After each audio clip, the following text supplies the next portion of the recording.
चाय का डिब्बा देना, अपने पड़ोसियों के घर पे जाना, घंटी दबाना, पड़ोसन आया तो डिब्बा नहीं देना है ना।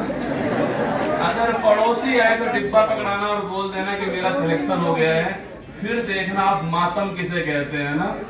तो तू अपने अंदर जुनून की चिंगारी भड़का, जलने के लिए लोग है ना, प्यार करना है तो खुद से कर, तुम्हारे लिए ही है।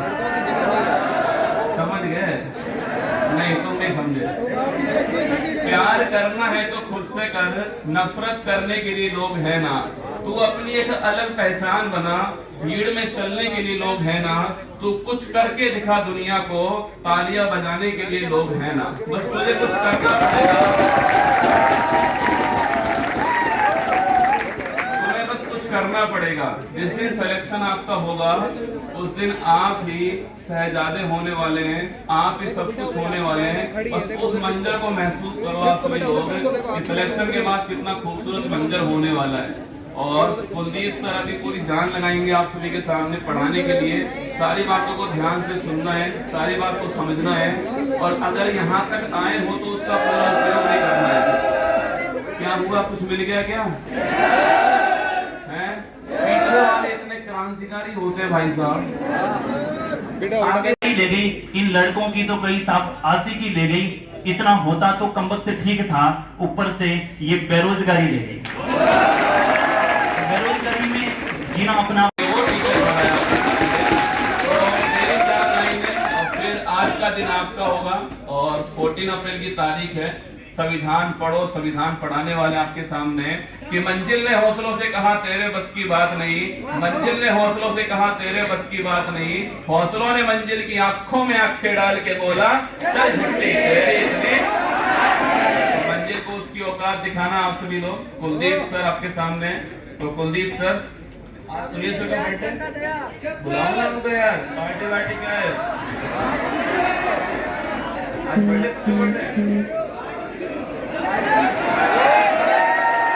पार्टी के लिए कुछ भी कर सकते हो, है ना?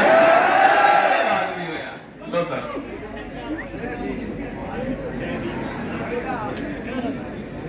भाई 12 बजे आएंगे सुनील सर, ठीक है? तैयार है ना, जाने मत देना बिना पार्टी के। तुम्हें कसम है उसकी, है ना, जाने मत देना, ठीक है?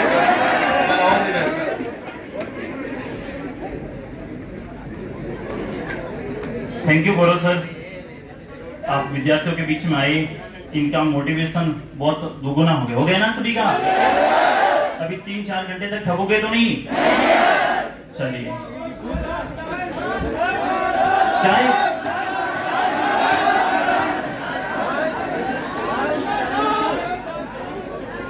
6 बजे आ गए थे, बहुत अच्छी बात है, 6 बजे आएंगे। उसके बाद में डिमांड पूरी होगी आपकी सारी, है ना? फिर आप थोड़ा सा पढ़ लेते अपन।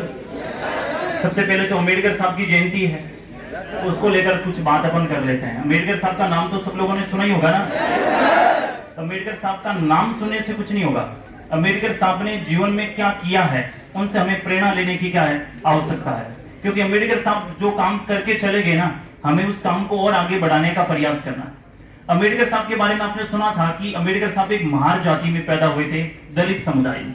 और पैदा होते ही, क्योंकि मैं तो ये कह रहा हूं कि अम्बेडकर साहब पैदा हो गए और अम्बेडकर साहब ने वो काम कर दिया जिसकी वजह से आप सब एक साथ बैठकर पढ़ रहे हैं। तो सबसे पहले तो थैंक यू बोलिए अम्बेडकर साहब को कि आपने वो काम कर दिखाया जिसकी वजह से हम सब जो है वो एक साथ बैठकर पढ़ पा रहे हैं। इसका मतलब है कि अगर अम्बेडकर साहब नहीं होते तो ऐसी स्थिति में भारत की वो स्थिति नहीं होती जो आज दिख रही है। आपने अब्राहम लिंकन का नाम जरूर सुना होगा, और अब्राहम लिंकन का जो योगदान अमेरिका में है वही योगदान मैं भारत में अम्बेडकर साहब का मानता हूं। अब्राहम लिंकन के बारे में आपने पढ़ा होगा, सुना भी होगा। और अमेरिका में मैं 2-3 ऐसे व्यक्तित्व है विश्व में जिनको मैं व्यक्तिगत रूप से अपना आइडल मानता हूं, जिनमें मार्टिन लूथर है, जिनमें आपके अब्राहम लिंकन है, अम्बेडकर साहब हैं, गांधी जी हैं, इनके अलावा भी बहुत सारे हैं, विवेकानंद जी हैं। लेकिन उन लोगों से हमें सीखना है, उन लोगों से प्रेरणा लेनी है। आपने अमेरिका की स्वतंत्रता संग्राम की कहानी सुनी होगी, और अमेरिका 1776 के लगभग जो है वो स्वतंत्र हो गया। लेकिन अमेरिका के दास जो है वो स्वतंत्र नहीं हुए, और अमेरिका में श्वेत और अश्वेत की भावना आपने सुनी होगी, वो बहुत स्थिति वहां अभी भी खराब है। तो ऐसी स्थिति में वहां पर स्वतंत्रता तो मिल गई। 1984 के लगभग अमेरिका का कॉन्स्टिट्यूशन जो है वो संविधान तैयार हो गया। लेकिन अमेरिका के दासों को वहां पर स्वतंत्रता नहीं मिली। तो ऐसी स्थिति में अब्राहम लिंकन ने जो है उस दासों के लिए अपना कार्यक्रम, अपना प्रयास, अपना आंदोलन करना शुरू किया।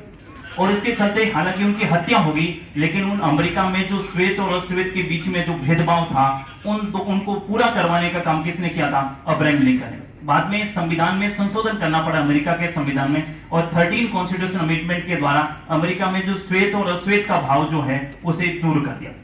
और वही हमारे समुदाय में अपने स्वर्ण और दलित के बीच में जो भेदभाव था उसको बाबा साहब भीमराव अम्बेडकर ने क्या किया? दूर किया। तो ऐसे व्यक्ति तो है, जब आप दुनिया के किसी भी दूसरे देश में जाओगे, यानी अम्बेडकर साहब की तुलना भी इस बात से लेकर कर सकते हैं कि अम्बेडकर साहब का जब देहांत हुआ था तो उनकी लाइब्रेरी में 38,000 किताबें थी। कितनी किताबें थी?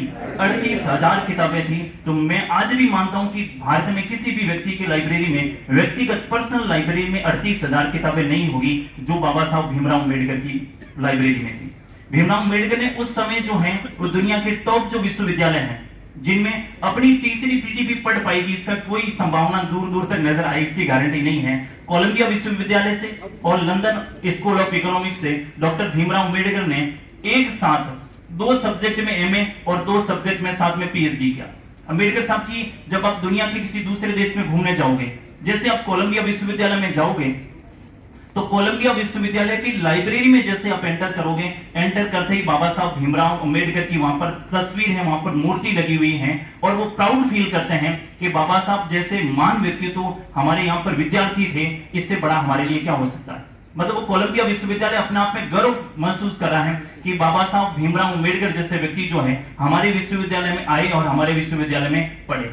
आप जब लंदन स्कूल ऑफ इकोनॉमिक्स में जाएंगे तो लंदन स्कूल ऑफ इकोनॉमिक्स में एकमात्र व्यक्ति की मूर्ति लगी है, वो हमारे डॉक्टर भीमराव अम्बेडकर है।